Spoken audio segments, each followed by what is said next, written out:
প্রভৃতি অন্যায় শুনন শিষ্য ছিলে পুণ নক্ষত্র কল্প পুণ শান্তি সহ্য অঙ্গির প্রভৃতি সহিতাচার্য এমানে অথর্ব বেদে বিদ্যমান এমনি শুণ অনন্তর দেমাম পৌরাণিক কশ্যপত্রয় ঋণ পুণি সবন যে আকুতবণী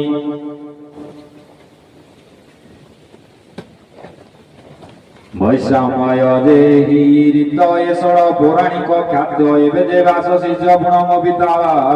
ମହରଷଣ ତାଙ୍କଠାରୁ ଏ ଷଡ଼ ଶିଷ୍ୟ ସହିତା କଲେ ଉପଦେଶ ତାଙ୍କଠାରୁ ଭୂଇଁ ପୁଣ ପଢିଲି ସକଳ ପୁରାଣ ମୁଁ ଅଟେ ସୁତ ପୌରାଣିକ ଆମର କଶ୍ୟପ ଏକ ସାବନୀ ବସୁରାମ ଶିଷ୍ୟ ଅକୁତ ବଣଚାରୀ ଶିଷ୍ୟ ଏ ରୂପେ ଆମ୍ଭେ ଚାରି ଜଣ ବ୍ୟାସଙ୍କ ଠାରୁ ଗୁଣଚାରୀ ମୂଳ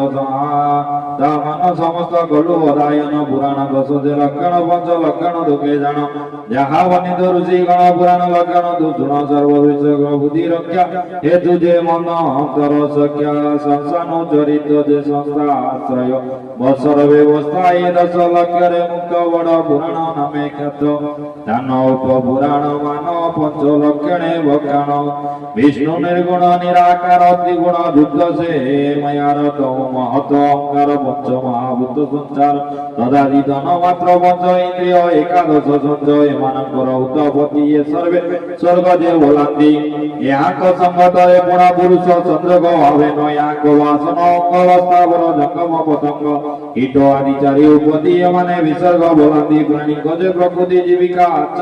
ରାଜେ ଗତି ଏ ସର୍ବ ବୁଦ୍ଧି ଯେ ବୋଲାଇ ପୁରାଣ ଲକ୍ଷଣଟି ଏହି ଏମାନେ ରକ୍ଷାକ ନିମନ୍ତେ ତୀର୍ଯ୍ୟକ ଋଷି ଦେବ